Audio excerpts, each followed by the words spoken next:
Merong lockdown ni Sylvana, merong magic damage early on ni Luyi and Lunox. I like it actually. This is interesting. I think this the last instead of the Claude, na alam natin yung Claude, meron siyang way to finish the game. So this time, holistic approach coming out from LPE, napakarami nilang panghuli sa Ling.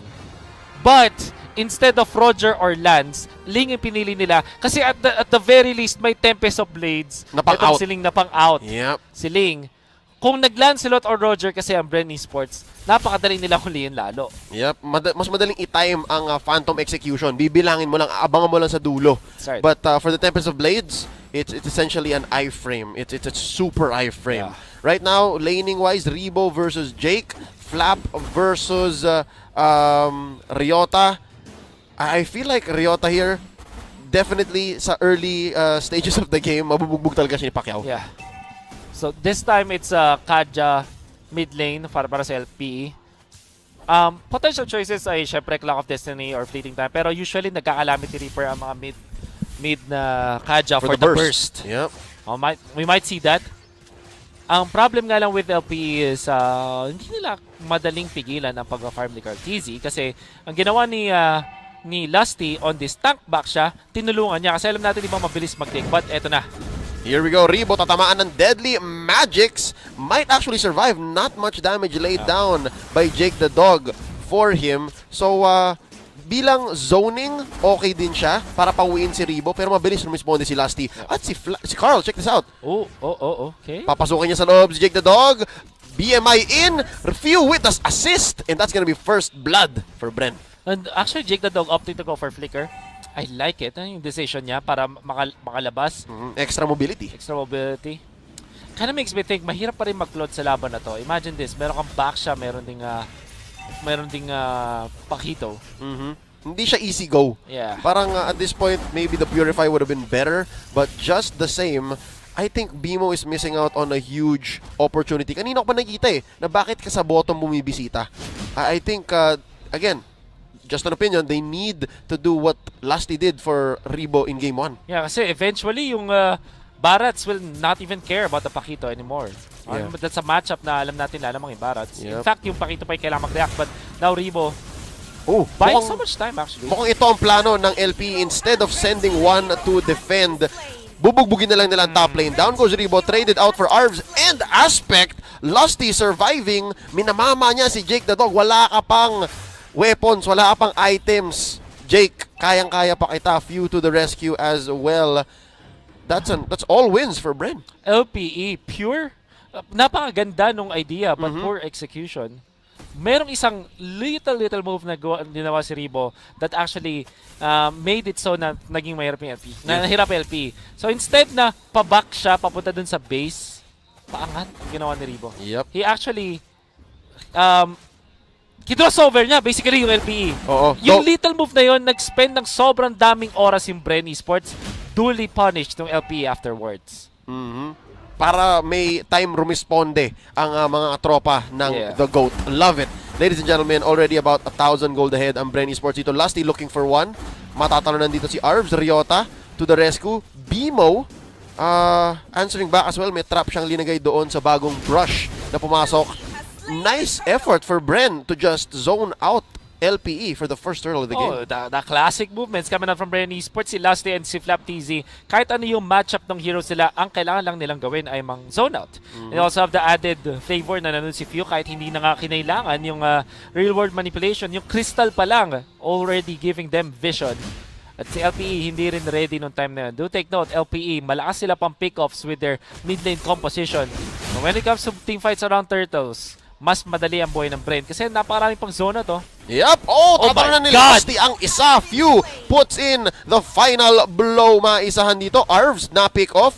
Lusty gonna get out of here. Back siya, popping the puissance and magre-recall. So, Wolf, because of the innate advantage of the rotations on Bren, parang silang nagmumukhang pick off lineup. Yeah. Lalong-lalo kasi yung movement sa LPE, ang dali nila ma-punish. However, do take note, it's still Jake the Dog Claude. Na-late lang siguro ng few seconds, but it is still Demon Hunter Sword before the 5-minute mark. At may fleeting time na ngayon si Arvs. if there's anything, kailangan ma-pressure na ng LPE, gamitin na nila itong mga items na to.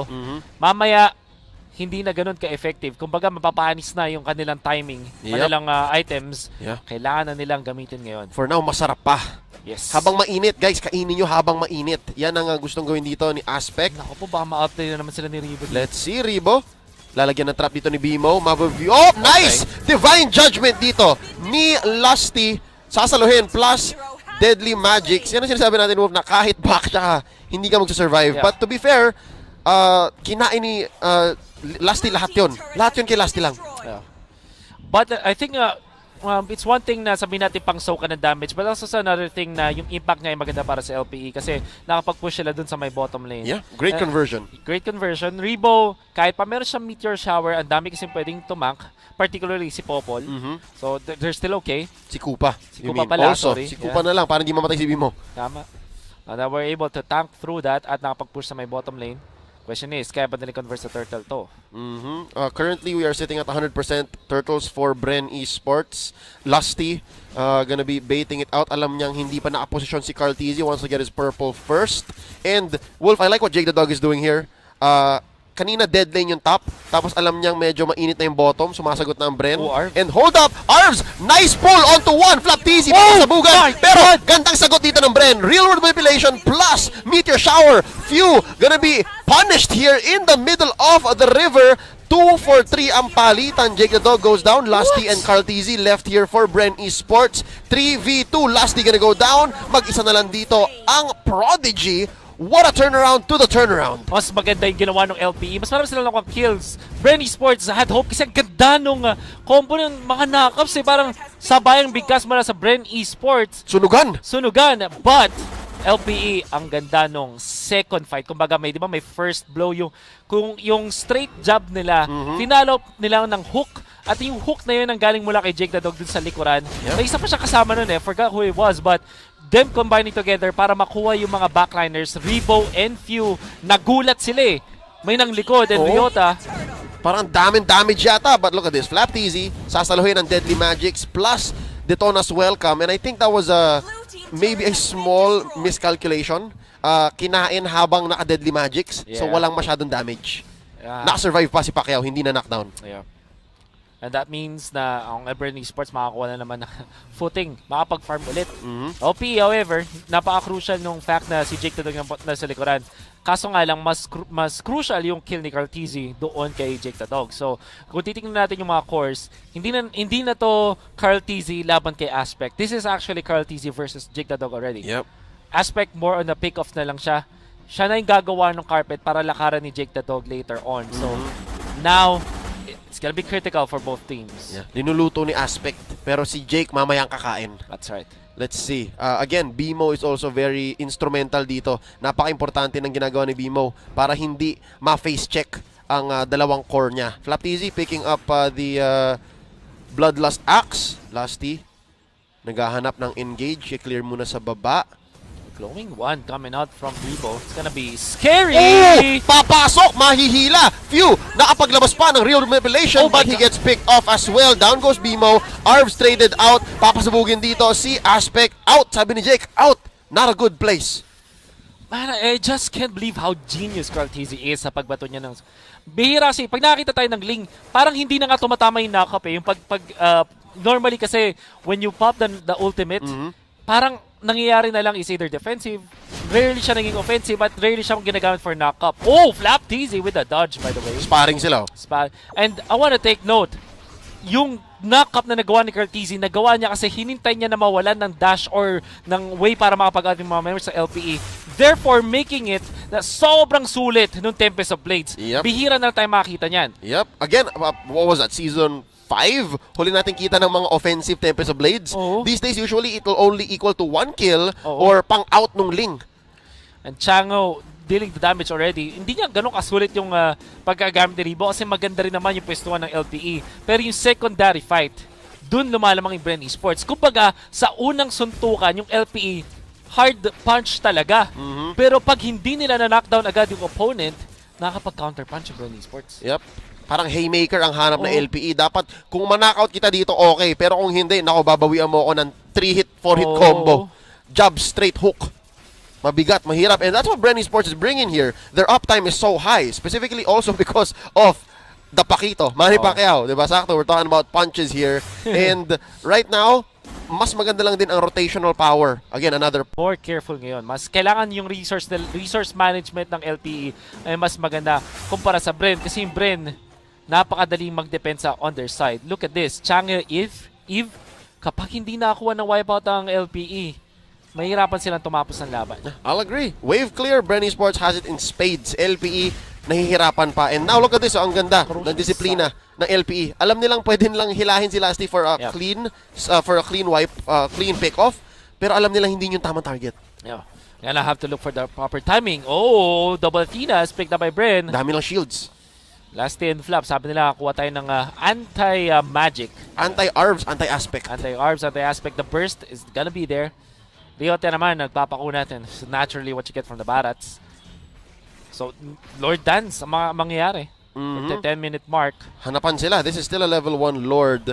I'm wondering, it's Bimo and Riota. Pareho silang may Cursed Helm. So, ang gusto nila, pareho. Meron din silang passive way to clear waves. Definitely understandable. You know, look at this Jake the Dog.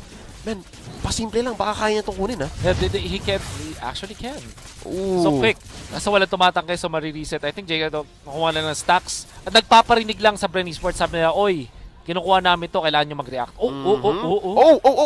Okay, Koopa gonna go down. So at least alam nila for a few seconds, no pun intended, walang real-world manipulation. So I think this is a great time for LPE to try to go for more than just a pick-off. At least 2. Oh, look at that. Bren Esports really paving the way para makapag-farm si Cartesia ng konti. Naghanap sila ng gulo somewhere. Windtalker na for Cartesia. I like this item kasi hindi naman din ganun ka daling i-burst na mga members ng LPE. So, going for the long route, more attack speed and syempre movement speed. Panghabol. And the spread damage. Spread damage, and that's also true. Titingnan natin naman sa Bren Esports. Ooh, they check into that bush with the Eve... With the crystal, yeah. Ang ganda nung pagkaalagay ni Few doon. Kahit si Lasty pumasok na din eh. That's putting doubles now. Arvs, papasukin. Humihila, isa. That's gonna be -1. Few, they're trading for Arvs. Now, in comes another. Babawasan si Lasty. Okay, 2 for 1 ang trade. 2 for 1 ang palitan. Makahanap pa ba ng isa dito ang LPE Riota? Kumakagat si Flaptizi. Hindi lalaban. That's going to be Jake the Dog. Sabi niya, guys, call ko dito, Lord tayo. Picture this, si Arvs. Parang siya yung sundalo na hindi niya, siya yung cover fire. Siya yung susugod. Sige, magpapabaril na ako guys. Basta kayo na bahala.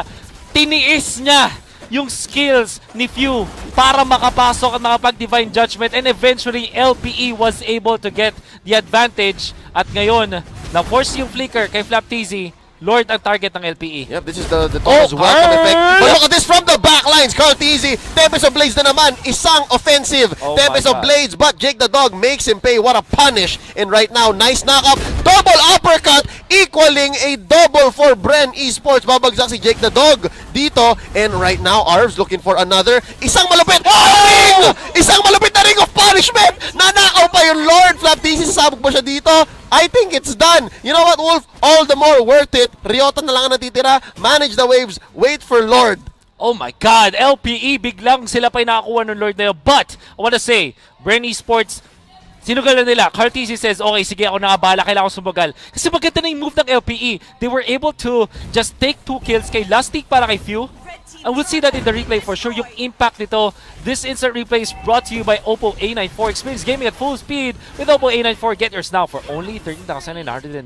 Cartesia onto the backlines. Sinugal na lang. Nakakuha ng isang kill pero hindi niya napatay si Aspect kasi may Cyclone Eye na saktong-sakto.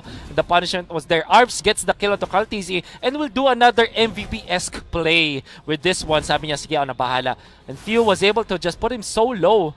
Kaso walang retry on both ends. Arvs with that.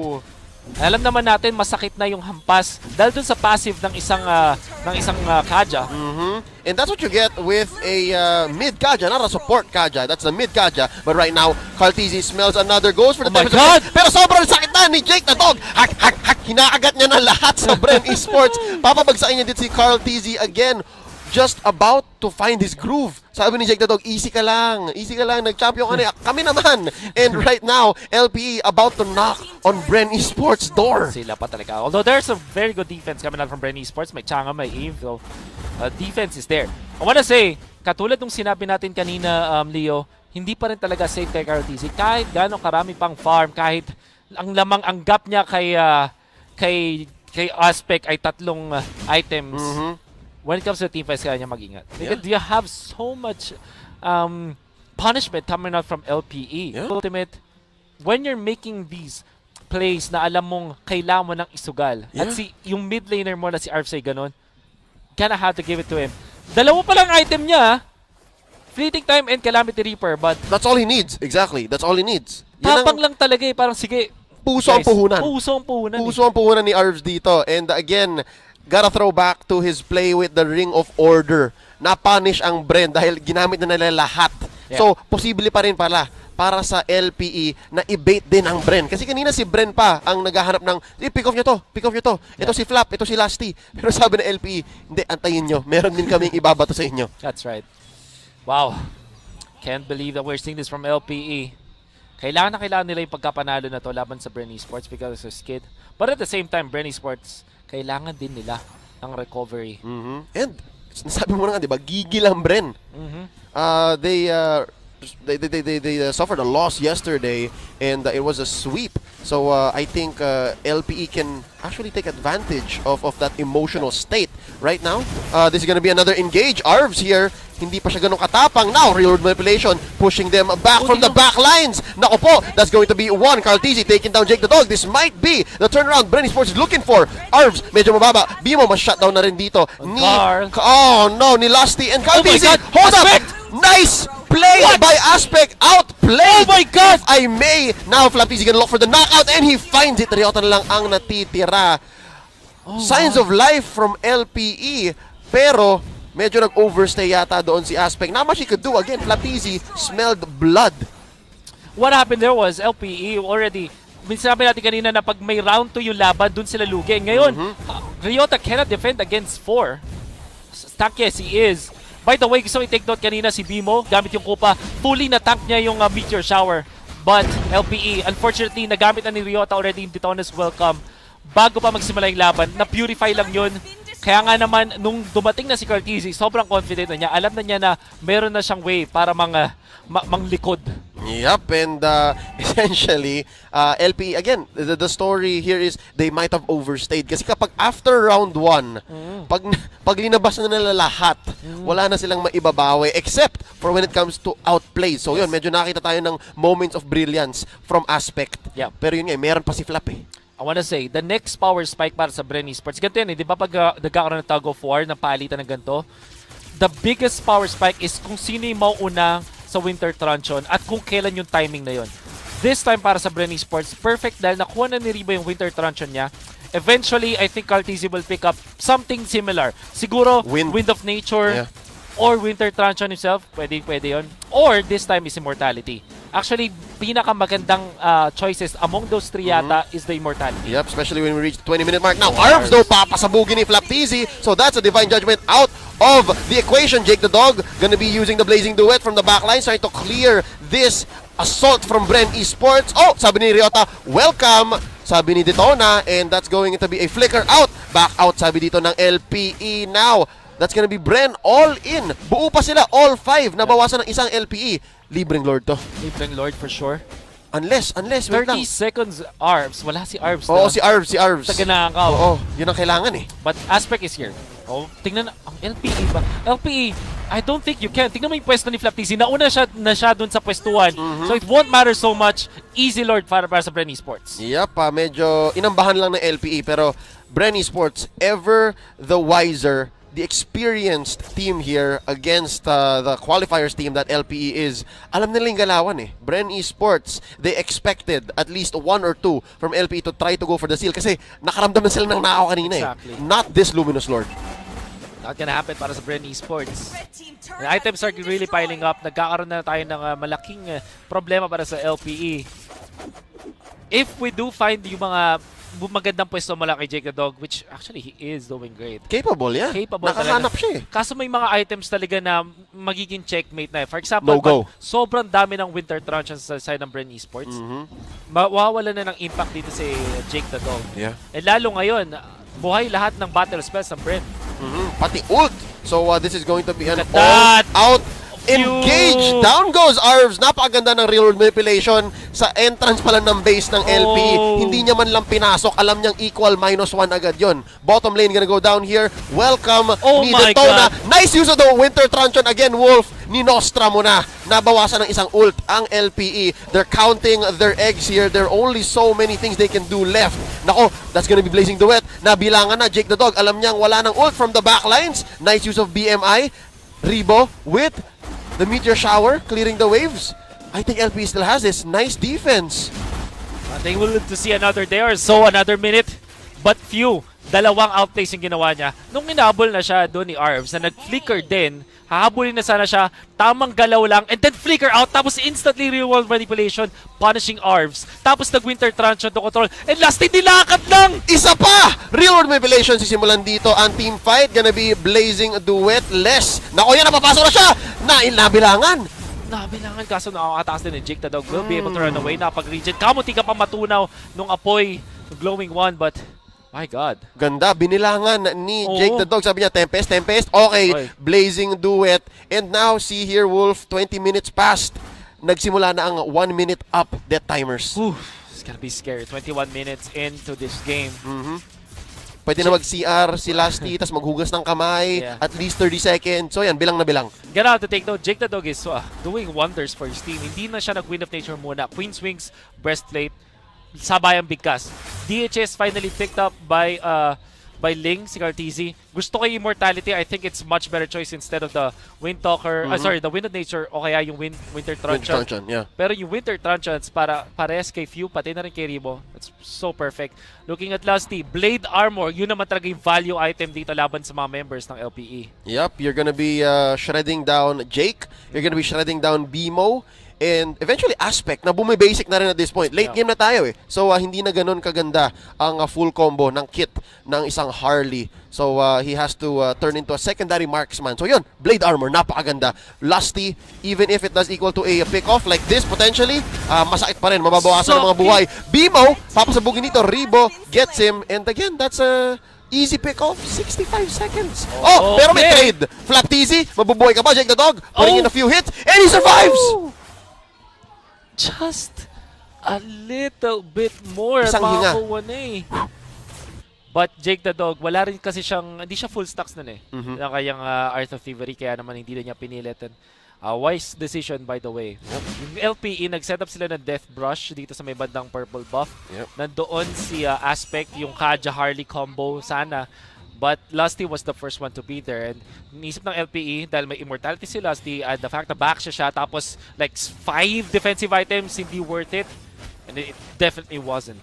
Yep, let's see. Jake the Dog, Naku, medyo dito na naman. Forward yata. Pero ito, online si Arvs ha. Meron siyang Divine Judgment dito. Meron siyang DJ. Tingnan natin kung wakachaka si Lusty. Ryota from the back. Tatamaan ng Crystal ni Few.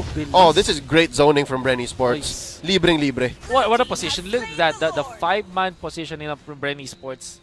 Ano yan? Pentagon offense. Pentagon defense, offense, perimeter. Whatever you call it. Ang perfectly. Na-checkmate nila yung LPE kasi walang points of entry. No safe goes. Delikado, either way. Ribo now picking up the wings, the blood wings. Makunat na, hindi na madali.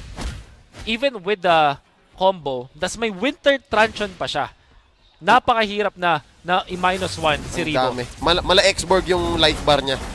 Ang dami. Here we go. Poisons early on by Lusty gonna go in. Real world manipulation. But sasagot si Jake the Dog ng Blazing Duet. Pero papasabugin siya ni Flap TZ. The knockout by Pacquiao. Bimo looking low. Tempest ablaze by Carl TZ. They're wailing at the base. Ladies and gentlemen, this might be it. Pero boy pa yata from the backlines. Lusty taken out by Aspect. Carl TZ boy pa. Gonna back out. Flap TZ knocking up 3. Gonna be able to go for the defense. Few. Tinamaan ng Deadly Magics. Pero buhay pa siya. He's gonna survive. They're gonna go for the first push. Round 2 daw. Let's see kung may bawi dito ang LPE. Aspect bumili ng potion dito. Kaya niya pa ba? Oh no. Wolf, masyado na itang malakas yung mga minions. Yeah. Oh, space escape. That's gonna be it, ladies and gentlemen. Bren Esports masi-sweep ang LPE. This winning moment is brought to you by Head and Shoulders. Put your game face on and fight.